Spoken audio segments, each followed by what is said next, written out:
السلام عليكم الاخوان الاخوات، كي دايرين؟ لاباس عليكم؟ بخير. كنتمنى تكونوا في احسن الاحوال وبصحه جيده.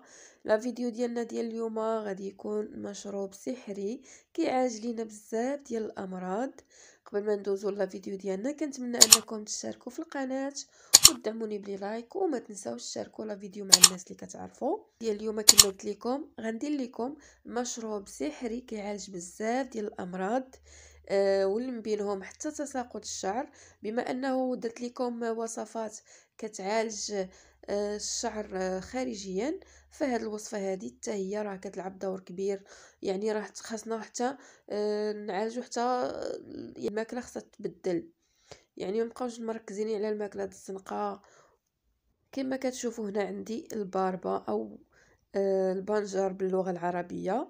عنده بزاف د الفوائد، كيعالج فقر الدم، مزيان للقولون العصبي، كيحيد الامساك.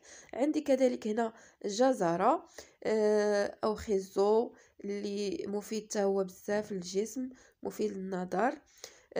هنا عندي الطرف ديال الحامض، حيت مركز يعني في بزاف، فيه بزاف، يعني فيه بزاف تركيز ديال فيتامين سي.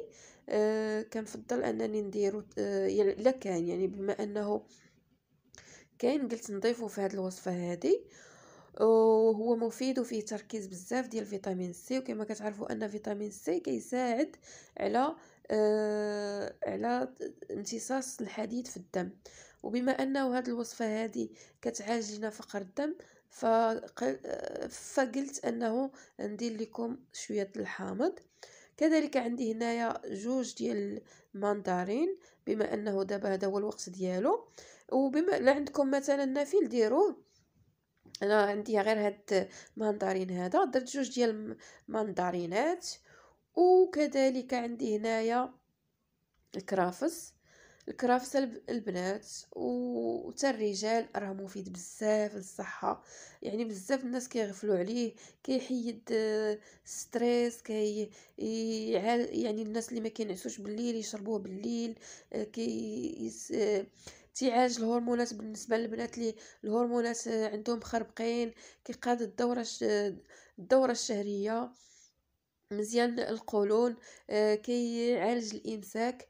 هذا المشروب هذا راه غني بزاف بالفيتامينات، كيعالج لنا بزاف د الامراض. يعني انا هذا المشروب هذا كنستعمله بزاف، كان يعني مده طويله. هذا المشروب هذا معتمد عندي مده طويله، ولقيت عليه نتيجه الحمد لله. مهم كنجيبو مولينكس، كنقطعوا هاد الخضر هادي قطع بهذا الشكل هذا. صراحة هاد المشروب هذا ما عندي ما نقول عليه، زوين غني بالفيتامينات، مفيد للصحة. يعني تقدروا تشربوه في الصباح، تقدروا تشربوه بالليل. سيرتو البنات اللي فيهم فقر الدم وعندهم الهشاشة، راه زوين بزاف. المهم تستمروا في التقطيع. كنقطعوا هاد الخضر هادي كاملة، او هاد المكونات كاملة، حيت راه كاينه هنا فواكه وخضر.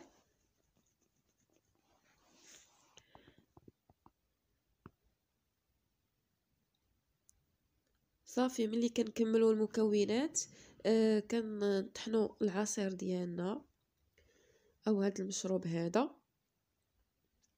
كنطحنوه مزيان باش ما يبقاوش دوك الخضر قطع ديالهم باينين.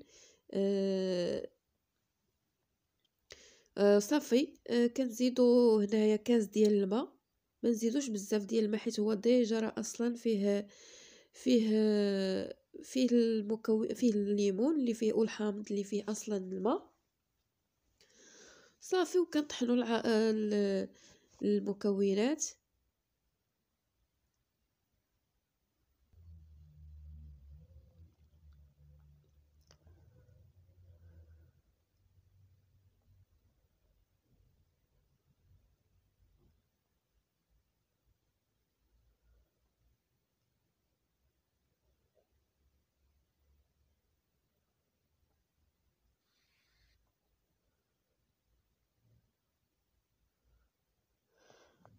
هذا العصير ديالنا من بعد ما طحناه كيجي على هذا الشكل هذا. المهم انا غادي نكبو في الكاس باش تشوفوا هانتوما كيفاش كيطحن. كيجي زوين وثقيل شويه، يعني راه من الاحسن ما تكثروش الماء باش يبقاو فيه ديك. هذا هو العصير ديالنا، كنتمنى انكم تجربوا. ما تنساوش تشاركوا لا فيديو مع الناس اللي كتعرفوا باش تعمل فائده. وفضلا وليس امرا كنتمنى انكم تشاركوا في القناه وتدعموني بلي لايك. وانا دائما غنكون راهن الاشاره ديالكم، دائما غنكون نجيب لكم الجديد. وبالسلام عليكم الى فيديو اخر ان شاء الله.